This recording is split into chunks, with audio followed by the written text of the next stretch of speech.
संतोष देशमुख यांच्या पत्नी अश्विनी देशमुख आपल्यासोबत आहेत।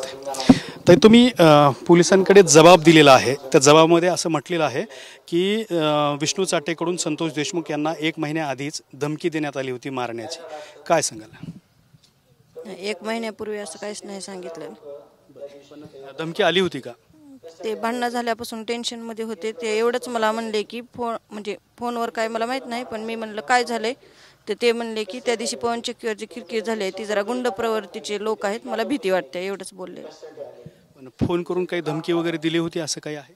नाही, तसं काय मला माहित नाही, ते असं तोंडानेच लातूरला आल्यावर मला बोलले होते। कशी धमकी दिली होती ते मला माहित नाही। काय ते संतोष देशमुख तुम्हाला काय म्हणाले होते? म्हणजे मला भीती वाटायले त्या भांडणामुळे, ते गुंड प्रवृत्तीचे लोक आहेत आणि ते मला असं भीती वाटायले त्यांच्यापासून भांडण्याची मारहाणची। मग त्यांनी हे पोलिसांकडे वगैरे सांगितलं होतं का, काही संरक्षणाची मागणी वगैरे केली होती का? नाही, ते मला माहित नाही। पण मग जो भांडण झालं होतं पवन चक्कीवरती, ते भांडण झाल्याच्या नंतर संतोष देशमुख हे रोज अस्वस्थच वाटायचे?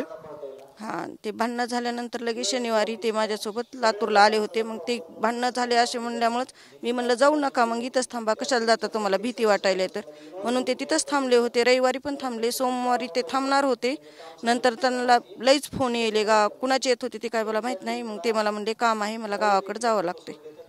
म्हणजे फोन येत होते त्यांना सारखे? हां, फोन येत होते। पण फोनवरून धमकी दिली का नाही हे तुम्हाला कल्पना नाही? ते फोनवरून दिलेली माहीत नाही, ते तोंडीच मला बोललेले, म्हणजे हां भीती, ते जास्त असे लोक हे आहेत म्हणून मला भीती वाटायला, एवढंच म्हणले। तुम्ही जो पोलिसांना जबाब दिलेला आहे, तर त्यात तुम्ही काय काय सांगितले पोलिसांना? असे सांगितलेले आहे, थोडक्यात सांगता येईल? म्हणजे हे सांगितलेले आहेत। हां, तर या संतोष देशमुख यांच्या पत्नी होत्या, यांनी स्पष्ट केलेलं आहे की त्यांना सारखे फोन येत होते आणि ते भीतीखाली होते। कॅमेरामॅन अमित आडेसोबत दत्ता कानवटे, TV9 मराठी, मसाजो।